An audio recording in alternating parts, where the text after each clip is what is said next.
Primeiro-ministro Kairala Sanana Gusmao kusuba parte hotu atu serviço hofuan larang nune belilori rai Timor-Leste neba oi.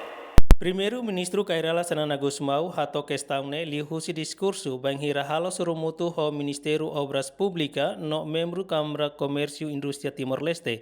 Ho tema, hametim parceira governo no setor privado iha desenvolvimento infraestrutura no economia Timor-Leste iha salão Delta Nova Quintane. Chefe governo Sanana Gusmao Hateteng mai ihane atu kualia buat rumah Konaba Desenvolvimento Nasional. Primeiro-ministro afirma entidade oi-oin precisa serviço hamutuk ho fuang laran nune servirai ne hodiak.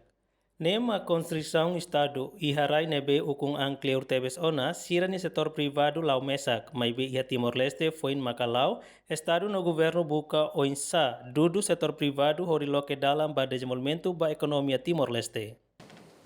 Irai sanare hukuman kleur tebes ona sirani setor privado lau mesak. Tapi irai nesa itania me foi makalau Estado, governo, tem boca, onça, tudo que tem no setor privado. Onde, bele, local dalam desenvolvimento, vai ter economia. Também do quantina no resinhadiona, e de ser dependente através da economia.